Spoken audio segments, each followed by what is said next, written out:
to the Metal Command Podcast. Greetings and welcome back to another edition of the Metal Command Podcast. Tony here with you. Again, as I always say, if you want to support the show, by all means, hit the subscribe button, hit that little bell to be notified anytime I do post a video. And if you follow this show on any other form of social media, by all means, give the show a like and a follow there. Today's episode, I have an interview for everybody. It is with Jack Starr from the band Jack Starr's Burning Star. He's played in a lot of other bands over the years. Used to be in the band Version Steel, played on their first two albums and EP. And he has a new album coming out called Out of the Darkness Part 2. Jack is a guy, in my opinion, that writes... I mean, if you're looking for somebody that could be the gold standard in American power metal, this guy is one of those people. He writes great songs, especially within that style of music. And he has a new solo album coming out in April. So Jack has come on the show, and here is the interview with myself and Jack Starr. Check it out. Hey, everybody. Welcome back to another edition of the Metal Command Podcast. Tony here with you. Today, I am joined by Jack Starr, who has a really great album coming out in April called Out of the Darkness Part 2 on a new label and Brave Words Records. And welcome back again to the program. It's nice to talk to you again. Yeah, Tony, it's great to be here again and to have a new album without having to wait 6 years. Because some of them have been pretty lengthy in the time in between. So yeah, it's great to be here, and thank you for the kind words about Out of the Darkness Part 2. Yeah, I would say the album is very, very good. I would say it's kind of in line with stuff you've done before. You know, it's classic sounding power metal, and that album comes out. So you decided to do Part 2 of the previous album, obviously, and talk about this new record. Why did you title it Out of the Darkness Part 2? And we'll kind of go from there. Yeah, well, 40 years is a long time. The first one came out in 1984. Mm-hmm. And I thought, it's kind of about time to do a sequel. Lots of things in our physical world have sequels, whether it's Star Wars, whether it's Batman, books, all kinds of things have sequels. And I just thought about it, and it's just kind of like a miracle that a person 40 years later is still playing the same kind of music and still around. Lots of things can happen in 40 years. So here I am and doing the music that I love, and hopefully a lot of people will get into it as well. Yeah, in that first record, you had Rhett Forrester singing on it. He had some pretty good, really good musicians, actually. Yeah, and, so now you fast forward, it's 40 years, you pick Giles Lavery. Giles is a really good dude. I've always liked him. I think his voice is like a perfect representation of what power metal from the U.S. would sound like. And I know you spoke highly of him in the previous interview that we did. And what made you ask Giles to say, hey, you know what? Why don't you sing on this record? Well, number one, I heard what he did with Alcatraz, which was brilliant. And then I also heard what he was doing with Warlord, recently. And again, that was great. So I'm thinking, Giles is the kind of singer that can really cover both bases. He can be like an epic, and he is an epic, metal singer along the lines of, like Jeff Tate and people like that, or even my previous singer, Todd Michael Hall or Mike Torelli. He can do all that. He can hit the really stratospheric notes, but he can also do the other stuff. He can get gritty and give us, that Rhett Forrester in your face, kind of almost like Bon Scott, meets David Coverdale, but maybe a little bit more of Bon Scott. And so he can do both. And I thought, this doesn't have to limit me if we did this album, with Giles, because if there are songs that are in one particular genre, uh, he could nail that, and vice versa if we do something else. Right. So the key word was versatility. Yeah. Yeah, it's interesting because one of the things that I think that he's always done a great job of, and he came on my show in that weird impromptu interview we did, the kind of last minute type thing. I talked about one of the things that I like about him is as a singer, he is able to take an idea or a melody and really kind of add something to it in any band he's ever been in. And I think he did a lot of that. When I heard, weirdly enough, I heard the single, but when I heard some of the other tracks, I was like, I could just feel that. And it kept it really his voice and his way of doing things, I think, is a perfect match for your songwriting. And I think, and I think that it really resonated really well with me. Just the way he helped place some of the vocal melodies that you had probably come up for him, and refined that. I think he did an outstanding job, and I think that is where there's a huge difference with him in the band. From that standpoint, as well as singing. Yeah, definitely. You don't want to have somebody that just yeses you. Oh, everything is great, and you Yeah. want someone that puts in an equal amount of creativity and ideas, and that's what Giles does. He kind of actually challenges you to think about some of your parts, and then because he might come up with an alternative, which at first, it's like, oh, I don't want. I don't Yeah. want anybody messing with my baby. But then you listen to it and it's like, wait a minute, hey, he's onto something. So yes, and that's what I like about Giles, the bottom line is the guy can sing, it's as simple as that. There's a lot of guys that have a lot of some of the prerequisites, like, they look good or they have good stage presence or they I don't know, or whatever. Giles can do all of that, and he can sing. So, damn, what a concept. The first single called Rise Up. Let's talk a little bit about that. What is that song about? Like, I mean, because I know Giles referred to you as somebody writing, the lyrics to, the songs on the record. And what was that song about? And why did you pick that as the first single? Well, I felt that that song makes a statement, to people to not be complacent and to not always follow orders, so they need to make their voices heard. Mm-hmm. It's not a call for people, it's not Street Fighting Man 40 years later. It's basically telling people, hey, think for yourself. We have a very strong mass media in America, and it pushes very hard for people to comply and think a certain way. And I think in heavy metal and in rock, it gives people an alternative. It's like when you listen to this subculture, which it is because it's not, Barry Manilow and it's not winning Grammy Awards or Lady Gaga or whoever's. I don't even know who these people are, to be honest with you. I think so. I don't know who they are, but whoever they are, and I wish them all the best. This is an alternative culture, Mm-hmm. and I'm just saying I want to be part of that, and I think it's a beautiful thing. And rise up, make your voice heard. You don't have to. You don't have to be, part of the sheep, or the sheeple or whatever, So that's what that song is about. And, in the lyrics, rise up, make a stand,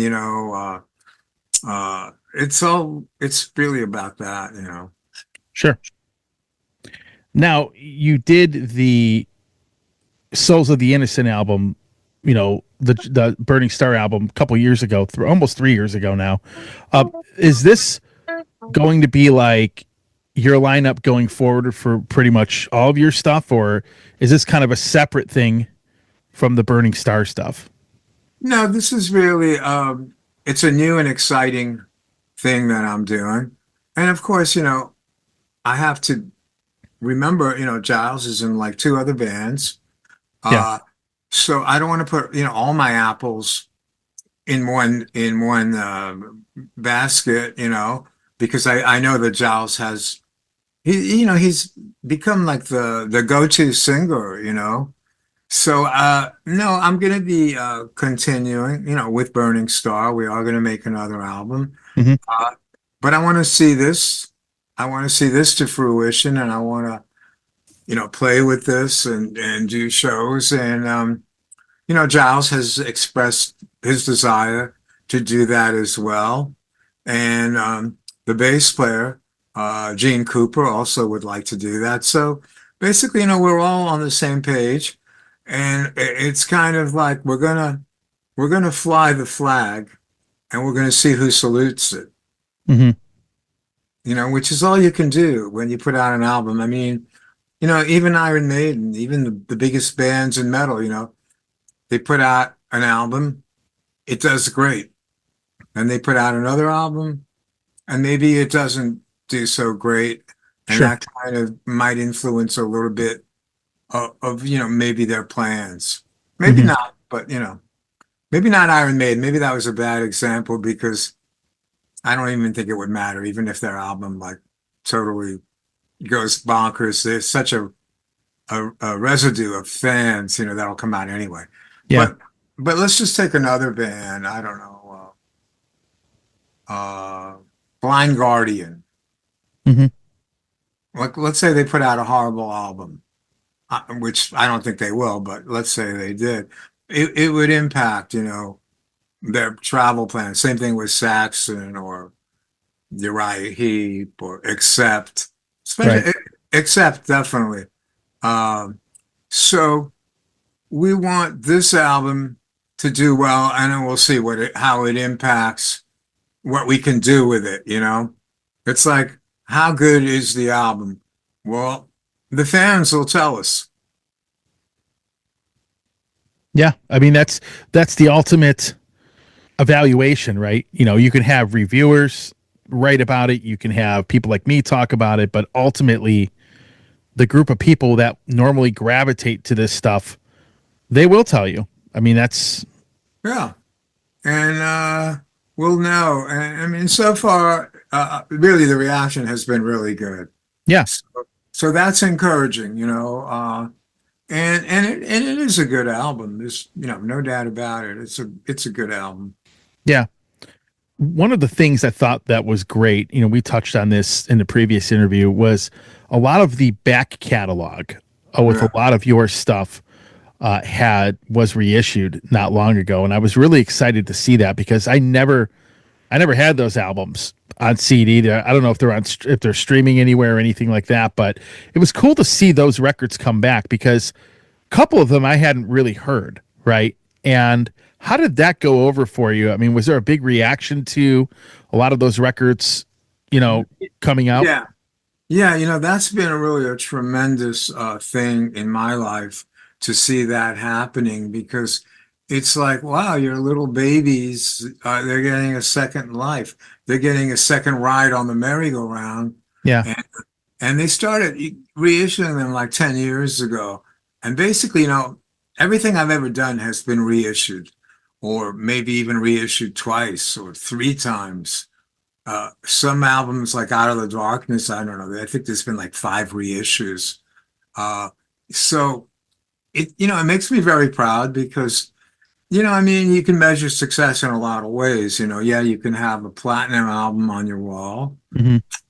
or you can you can have that nice, um, happy, confident feeling of knowing that some of your stuff keeps getting reissued and finds a market, every like generation or every 10 years or 5 years, there it is again. So so to me, it's really just as good as a platinum album. incredible validation. You do this stuff, and then it's like, wow, there's people out there that really must have liked it, and that's a good feeling. Yeah, the first record, the first solo album, that was pretty much kind of right after you were, out of Virgin Steel, and so were you looking to do like a solo record when you were out of that band, or were you looking for a band, or did you just say, hey, I'm going to do a solo record and kind of go from there? Like, what was that like going into that to do that first album, basically? Yeah, I had some ideas that I wanted to explore in Virgin Steel. Dave was the other guy in the band that was a leader. Me and him were kind of leading the charge, so to speak. And Dave had some very definite ideas. He liked a lot of keyboards. He leaned a little more towards the progressive, with some interesting time changes that he would throw in, and his lyrics were a little bit darker than my lyrics. So he had his vision, I had my vision, and I felt that, okay, well, if I do a solo album, I'll be able to crystallize what my vision really is, Yeah. and I'll be able to see just how far different it is than Dave's vision.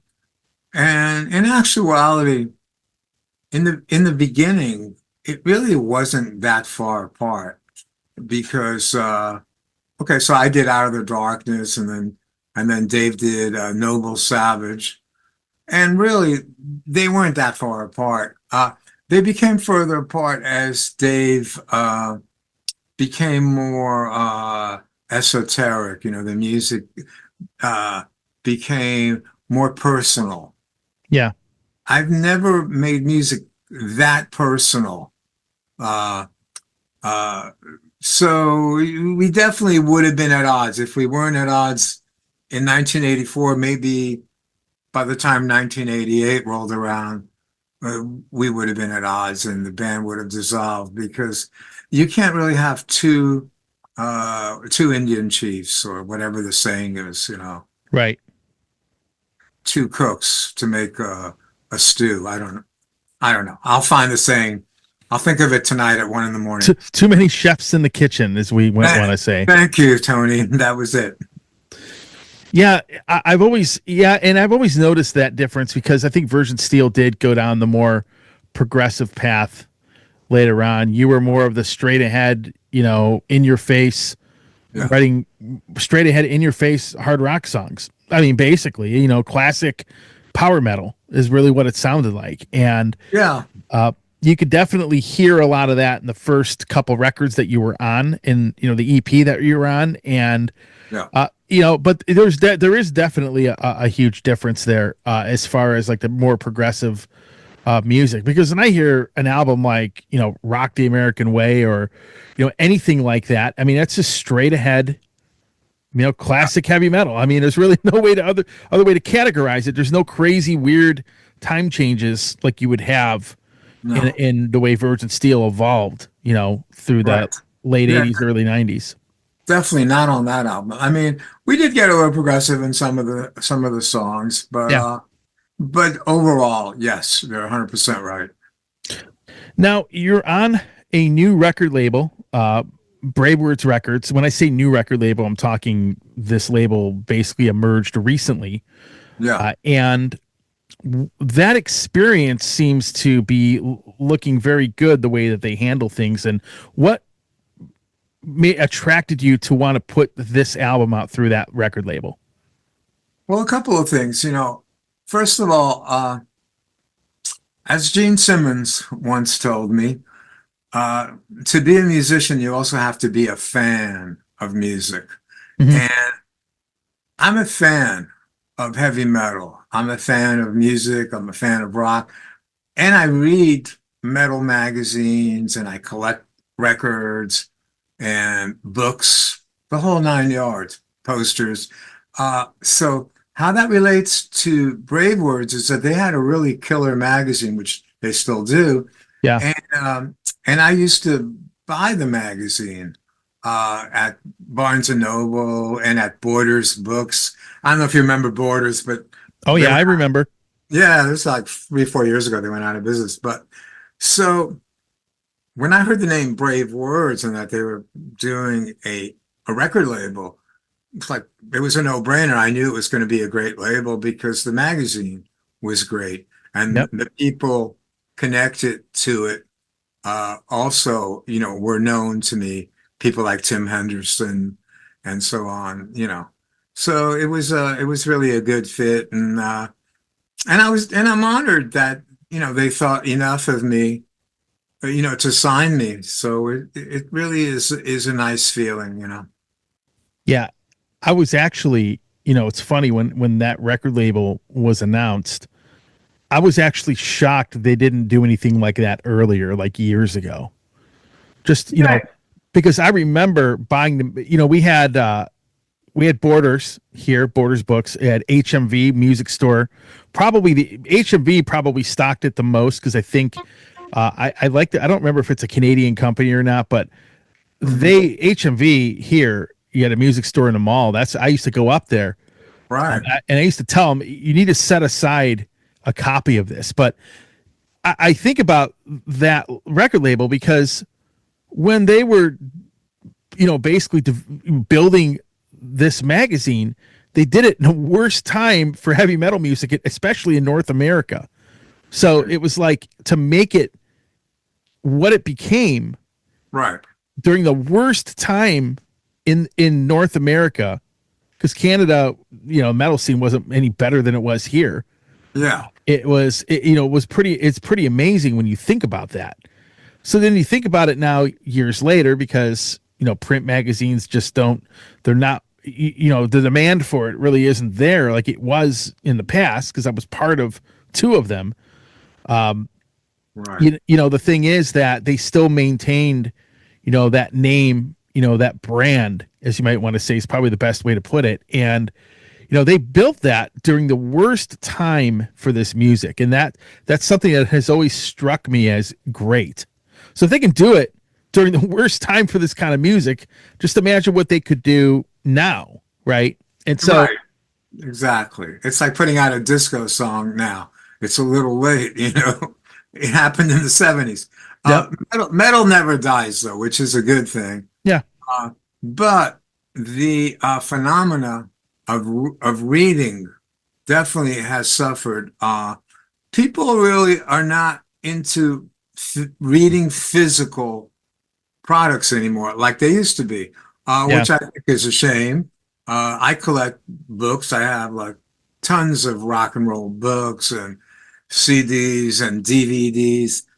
I like the concept of having something that you can hold in your hand, the yeah, physical manifestation of whatever it is. I don't like everything being controlled on a cloud because I feel when you give up that power to someone else, you're giving up a lot of power. Uh, for instance, Netflix. Netflix basically chooses the movies that they want to air. hmm, Now, there's a lot of really great movies that don't fit their political narrative or their sure, social narrative, or they think maybe, oh, this is politically incorrect, so we can't show this movie. And those are some of the best movies. And so what does a person do? Well, DVDs are so cheap now. People literally give them away. Just get all the DVDs that you like and have them. And one day, if a dictator comes to power and shuts off the stream, you can still watch whatever you want to watch. hmm, yeah. Uh, And same, Blu-rays have even dropped in price too, if you really think yeah, about it. same thing. With books as well. I mean, books get out of print. So on and so forth. So I'm really happy to have something to do with this incredible thing that I love and that I relate to, which is the written word and brave words. champions the written word. So I got I got to say, yeah.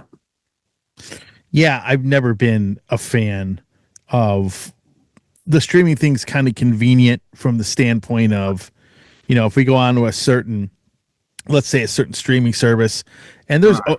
let's say Paramount, it's always going to have shows because they own the rights to them. It's always going to have those shows on there. But I get where you're coming from. I'm the same way with music. I mean, and there's always, if you watch Netflix, I'm just going to go with your example. Yeah. If I go, let's say they have a movie on there, it could be anything, right? And Netflix, Paramount Plus, any of those services. But if I go watch the Blu-ray or the 4K version of it, even though it's in 4K resolution, the streaming's still slightly lower quality, right? So when you move it over to music, you collect, you get the actual medium. Let's say you get a CD or get vinyl or whatever. The listening experience is definitely a lot different than listening to something streaming that's compressed, and then of course you're listening to it through AirPods as opposed to, when you put it on a record player through a tube preamp to, a really nice set of speakers and an amplifier, so it's definitely different. It has changed culturally, but you still have that niche thing going on. And Yeah. No, and I appreciate that there's been a cultural shift in America and throughout the whole world. Uh, I hope we don't lose something in that shift. Luckily, I mean, we produced this album, and I have to give special credit to Thomas Mergler, who's a very great engineer from Germany. And he was able to take our vision that me and Gene Cooper had, and he was able to refine it and make it digestible. I don't know if that's a good word for it, but that's what comes to mind. Digestible to a younger generation of people that have been brought up with, the headphones and the, Bluetooth and all that. So it's something that obviously I wasn't brought up with that. I no, mean, CD was like a big event in my life. It's like, oh my God, look at these little things. Uh, and then, but I understand, that everything today is, has to sound good on these platforms. And Thomas did that. He made it sound really, really powerful. Because I have listened to it, with some of my younger friends, and because I wanted to try to experience it as a 24-year-old. But what would a 24-year-old think of this? And they dug it. So it was yeah. pretty cool. I actually have, you're going to laugh at me. I actually found it at a garage sale. He's talking about CDs, a big event. The very first Sony CD player. Wow, And nice. the CDP 101, I actually posted it on the Facebook page. What's funny, first of all, when I bought it years ago, I bought this thing. It had to be, man, it had to be like 10 or 20 years ago. I found this thing for like $20, right? $10, whatever the guy sold it to me for. What's funny about it is it has a heat sink attached to the back, kind of just out in the open. And that thing, I'll tell you what, that thing skips. You walk even, how like you have the anti-skip on a record player where you set the weights so the needle doesn't move when you walk past it. This thing is like terrible. I mean, it sounds good, but they didn't quite have the technology to make sure it wouldn't skip if you walked past it. So it's just funny how you're bringing it up as a big event. I'm just laughing because I unearthed this thing Yeah, out of my closet and I hooked it up just to see what it would sound like again. But yeah, it was a different medium, but things always come back full circle, I think, when it yeah, comes to music, right? In even anything. I mean, everything, printed books, printed magazines came back for a while, at least when I was involved with that. You right. have, vinyl. I mean, nobody saw that coming. I mean, it's not what it used to be, but compared to 25 years ago, right? Now, Yeah, now you can't even, it's like you have a backlog. There's so many people wanting records printed. Right, exactly. Everything is new again, and and the same thing too with music, there's only 12 notes in music. It's how you use them, but No, you're not going to be reinventing the wheel. What you can do though is stand on the shoulders of some great people that came before you and add your own thing to it, sure. And that's what I try to do. And the longer you do it, the better you get at it. It's kind of like the monkey at a typewriter. Eventually, the monkey will type these great, paragraphs if the monkey keeps doing it. Sure. Yeah. You know? Yeah, absolutely. And like I'm looking at the cover of Yes. this album. You have the cover of the band, and it's kind of like looks like an etching almost, or a painting. And Yeah, honestly, I was like surprised when I first saw it, and it kind of snuck up on me, and I'm liking it more and more for its uniqueness. I have not seen another CD with that kind of art in a long, long time no, because it's not epic fantasy art. It doesn't resemble, the last three or four Burning Star albums, which we had Ken Kelly, the great epic artist, doing the art. yeah, Uh, it doesn't look like an Iron Maiden album or Saxon album. It looks like a comic book. It really does. And that's cool. It's cool because it's got the balls to be unique, you know? And I'm not even taking credit for that. I like to take credit for everything, but I can't. That was Giles. He came up with this concept of, tough guy New York metal. So, what better thing to do, put us in some kind of alley fighting some kind of monster and yeah, so it's got this kind of punk in your face appeal. And I think if if a person is browsing in a record store, and I think if they see like four or five typical epic metal covers, hmm and then they see this one, they're going to be intrigued. They're going to want to keep looking at it, and they're going to try to, if they've never heard of Jack Starr or Burning Star or any of the people on it, they're still going to be looking at it and trying to figure out where is this coming from, yeah, you know? And that's what I did when I was a kid. I would see an album, and if it looked interesting, I would come back. Maybe not buy it that day, but I would come back, like yeah, the following week because the seed had been planted to yeah, get that album. Like for example, and I'm dating myself, but that's okay. For example, when I saw that ghostly looking witch on the cover and she wasn't a witch, but she kind of looked like a witch on the cover of Black Sabbath, the first album. yeah, So I didn't buy the album right away, but I thought about it. I thought about it, and it was like it intrigued me. It's like, you what is she doing there in front of this like little mill or whatever it was in an out of the way little, unholy looking place. So there's something to be said for uniqueness. hmm that was like me the first time I ever heard Iron Maiden. I saw the cover of Power Slave, and I'm like, this looks cool. So I want to Yes. listen to this, and that's kind of what really ended up getting me into them, Yeah. was the crazy record album cover. Absolutely. So I think Giles hit it on the head when he wanted that, and that was his vision. And I think it was great. Sure. So you did something a while back in the fall.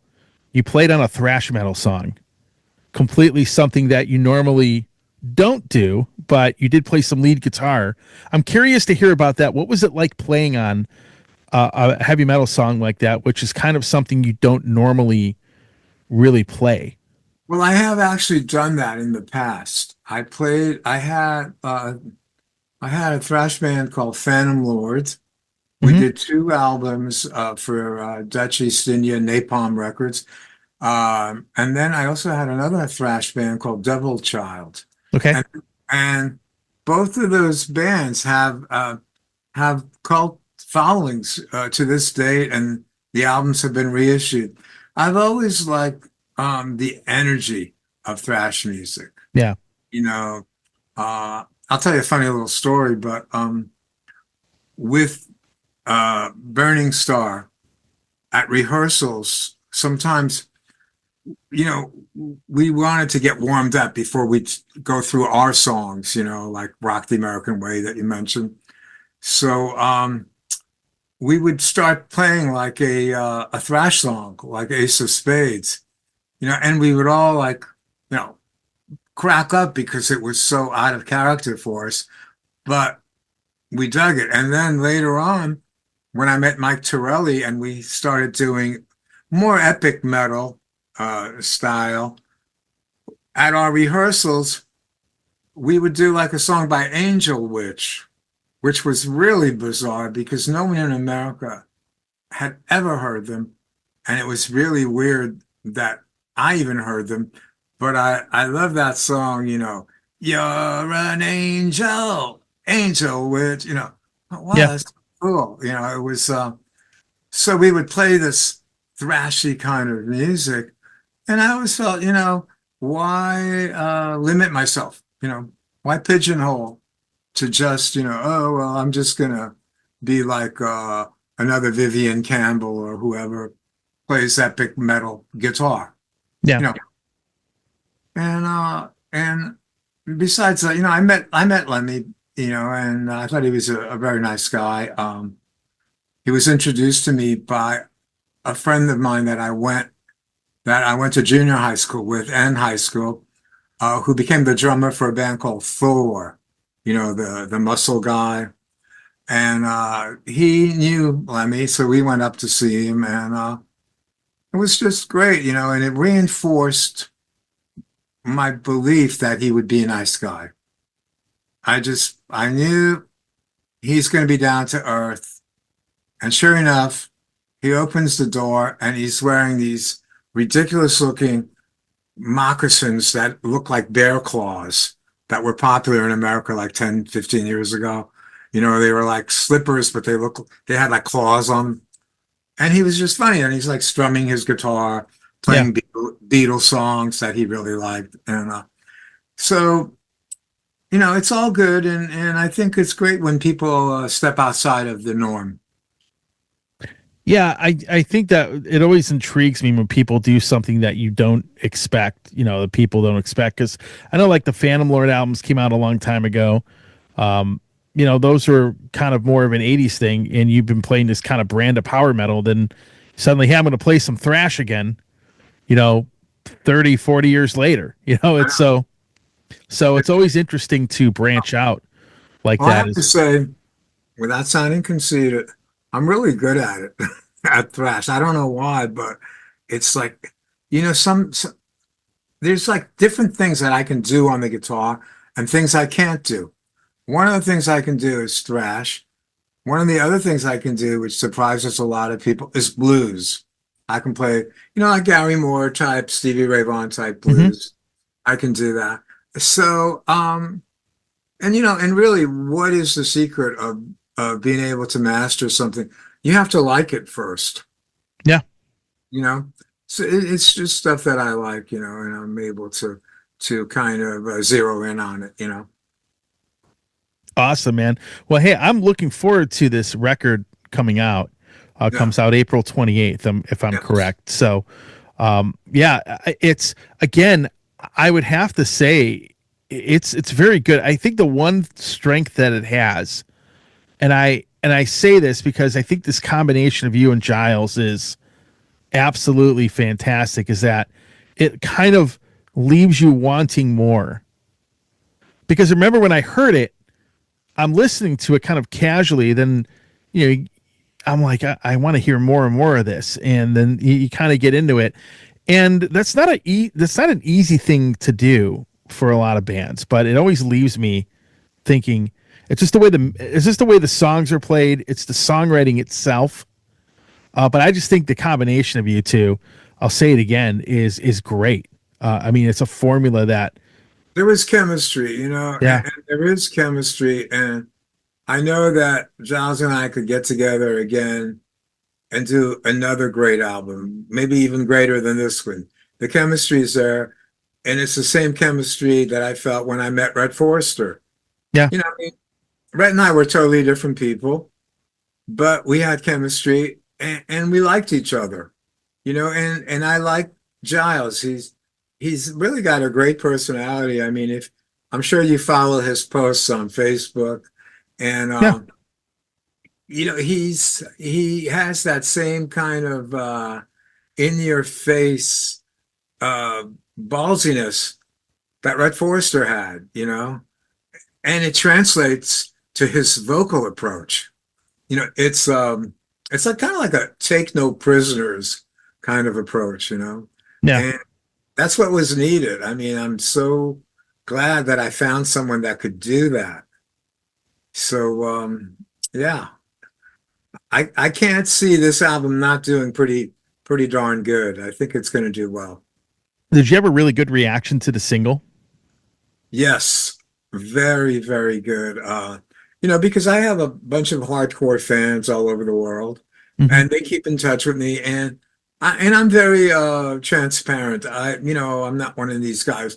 Oh, I don't have time, to talk to this guy over in Bulgaria, because our albums only sell 20 copies in Bulgaria.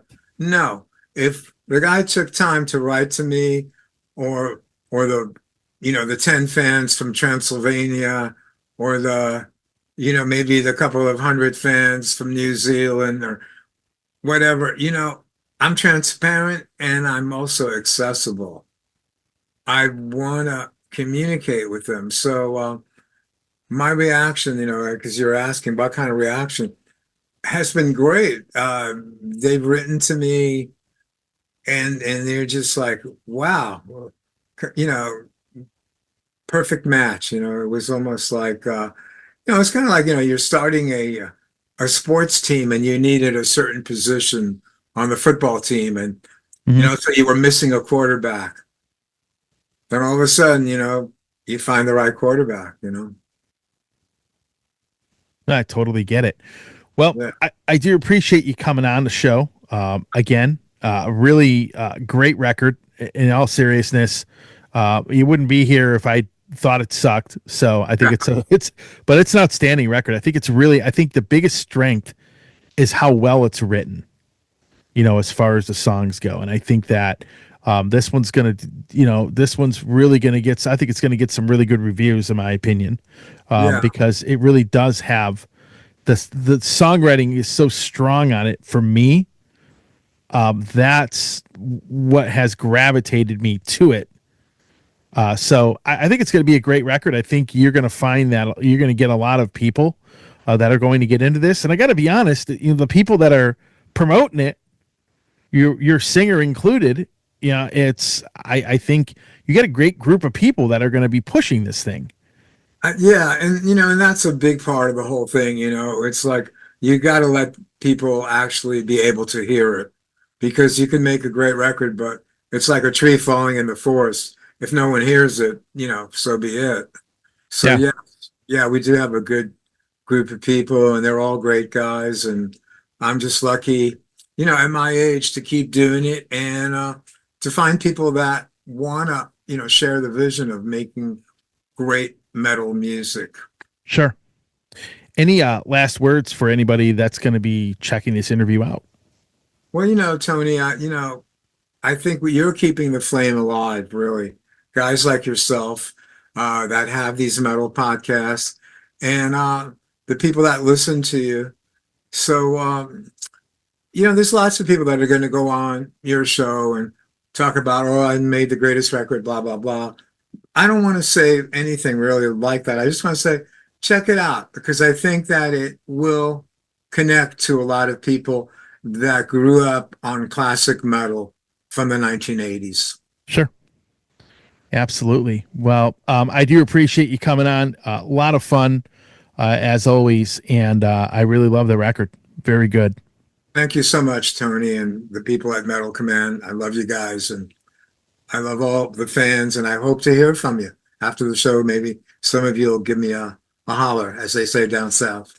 Hey, everybody. Tony here from the Metal Command podcast. Again, I appreciate your support. Since 1998, I have hosted this show in one form or another, starting off in radio and now in the podcast format. Again, thanks for watching. And if you like what you see and hear on this show, by all means, please hit the subscribe button, hit the little bell to be notified anytime I do post a video. And if you see this program on any other form of social media, please give me a follow there. Again, I always appreciate your support.